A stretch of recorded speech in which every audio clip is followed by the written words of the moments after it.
আগেও আমি বলেছি যে আমাদের জীবনযাত্রায় না অনেক সময় একাধিক বিয়ে হয়, অনেক সময় দেখা যায় যে বারংবার বিয়ে হচ্ছে, বিয়ে ভেঙে যাচ্ছে। কারণটা কি? দেখবেন কারণগুলোকে যদি ভাগ করে নেন, দেখবেন মিথ্যে কথা বলা,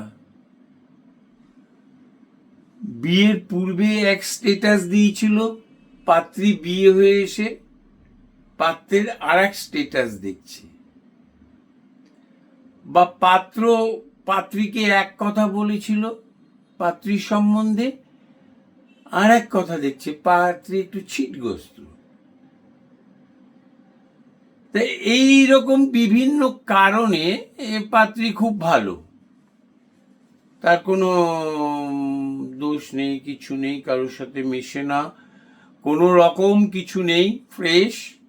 তারপরে বিয়ে করার পর দেখা গেল তার দুটো ভালো বন্ধু আছে, হোয়াটসঅ্যাপ এবং ফোনে সবসময় উনি ব্যস্ত থাকেন। তা বিয়ে ভেঙে গেল কিছুদিন পর। এই সমস্ত কিছুর মূলে রাহু, মঙ্গল, শনি এবং শুক্রের অবস্থানগত, বৃহস্পতির অবস্থানগত প্রভাব জড়িত থাকবে। শনি মঙ্গল একসাথে দেখা গেল আপনার সমসপ্তমে রাহু এবং বুধ বসে আছে লগ্নে, সেটাও শনির নক্ষত্রে বসে আছে। প্রচুর পাওয়া যায়। বুধকে বৃশ্চিকে শনির নক্ষত্রে রয়েছে, সঙ্গে রাহু রয়েছে। শনি আর মঙ্গল ওপরে রবির নক্ষত্রে, বৃষর ঘরে রবির নক্ষত্রে, দুজনে একই রবির নক্ষত্র পেয়েছে, বা কম্বাস নেচার দেখা গিয়েছে, দৃষ্টি বিনিময় হয়েছে। বিয়ে তো ভাঙবেই, পাত্র বা পাত্রী যারই হোক, সে অনর্গল মিথ্যে কথা বলবে, অনর্গল।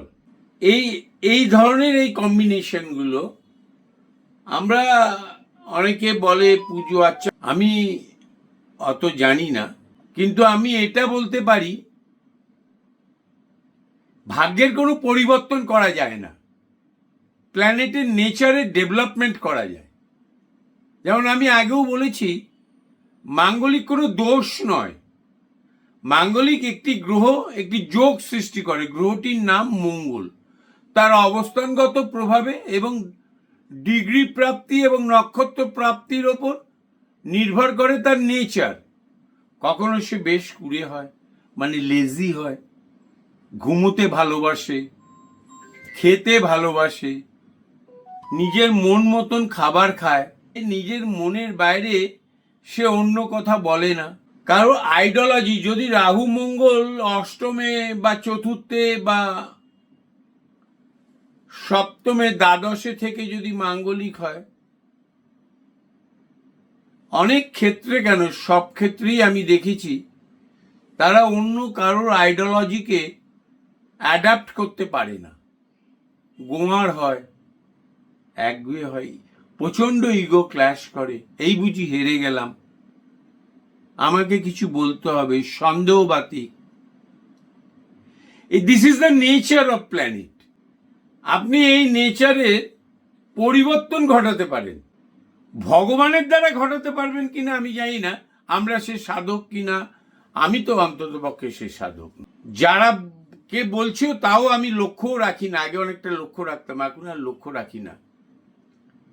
কিন্তু বেসটা, সাবজেক্টটা সৃষ্টি রং দিয়ে, তা নাহলে মেষের ঘরের রং ব্লু হয়ে যেত, বা সমস্ত ঘরের রং সাদা হয়ে যেত,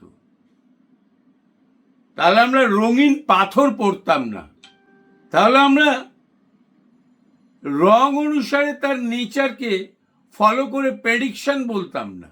এগুলো কে কিভাবে খণ্ডন করে, কি করে, দ্যাট ইজ দেয়ার হেডেক।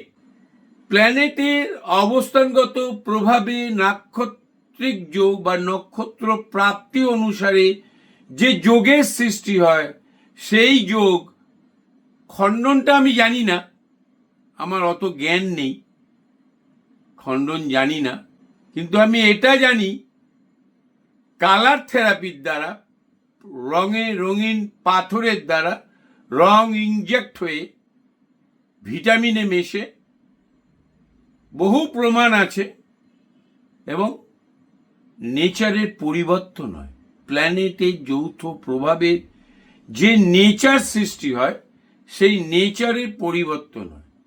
অনেকে অনেক কথা বলে, বাজার ভালো আর খারাপের উপর ডিপেন্ড করে। কিছু তো বিক্রি করতে হবে রে বাবা। বাজার খারাপ এবং ভালোর উপর ডিপেন্ড করে তার কথা বলার ভঙ্গিমা এবং বিক্রি করার প্রভাব। জ্যোতিষ জগতে যে এই রাহু মঙ্গল অষ্টমে রয়েছে, বিয়ে দিলেন, ঠিক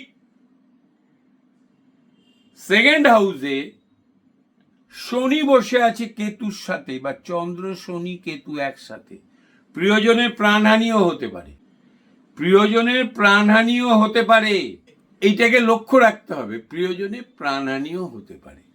বৈবাহিক যোগ ভাঙার জন্য যে গ্রহটার সব থেকে বড় অবদান, সেটা মঙ্গল নয়, কিন্তু সব সময় রাহু বুধের অবদান অনেক কিছু, বৃহস্পতির একটা অবদান আছে টিকিয়ে রাখার। যে কারণে আমি একটা রিলসে বলেছি যে বৈবাহিক জীবন শুরু করার আগে শ্বশুর শাশুড়ির হরোস্কোপ মেলানোর প্রয়োজনীয়তা আছে।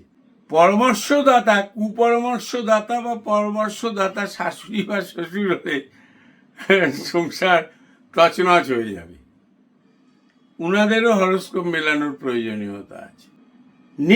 নেচার প্ল্যানেটের নেচার আপনাকে ফল দেয়। ভাগ্যের পরিবর্তন আমরা করতে পারি না, আমরা ভাগ্যের পরিবর্তন করতে পারি না। তাহলে তো কোনো ছেলে, যদি পারতাম, বহু ধনী লোকের ছেলে আছে, মেয়ে আছে, সন্তানাদিরা 40-50% নম্বর পায়, তাহলে তো আমরা ওর ভাগ্যের পরিবর্তন করে 90 নম্বর পাইয়ে দিতাম, 95 নম্বর পাইয়ে দিতাম, 80 নম্বর পাইয়ে দিতাম, ভাগ্যের পরিবর্তন হয়ে যেত। নেচারের ডেভেলপমেন্ট করা যায়, দ্যাট ইজ অলসো লিমিট।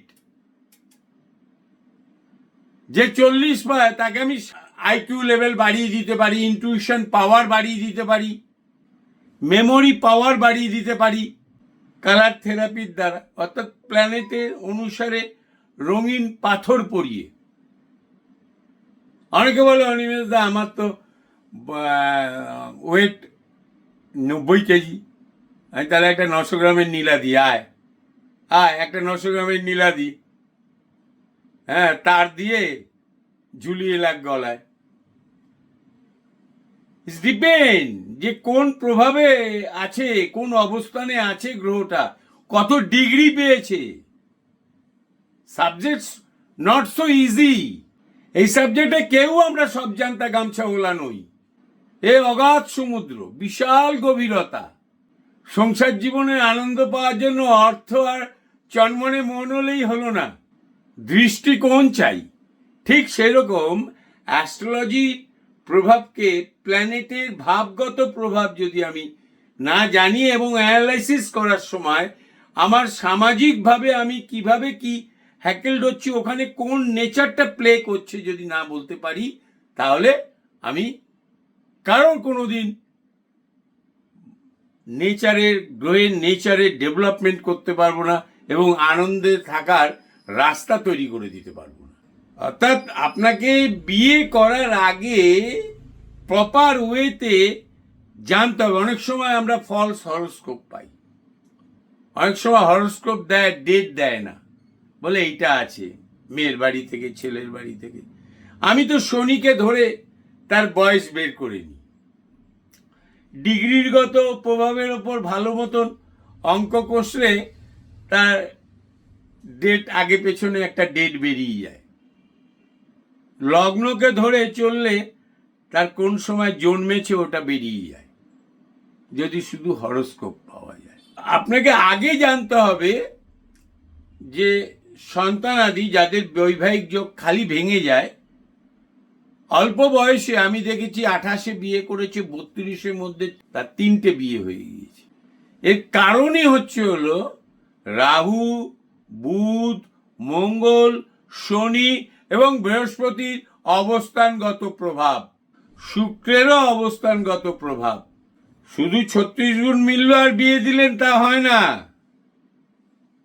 শুক্র অষ্টমে রয়েছে মঙ্গলের ঘরে, বৃহস্পতি বা শনির নক্ষত্রে। বৃহস্পতি প্রাপ্তিভাবে বা ভাগ্যস্থানে বসে আছে, শনি রোজগার দিচ্ছে, চৈত্র খুব একটা ভালো নাও হতে পারে। এগুলোকেও দেখার প্রয়োজনীয়তা আছে। সবাই ভালো থাকবেন, নমস্কার।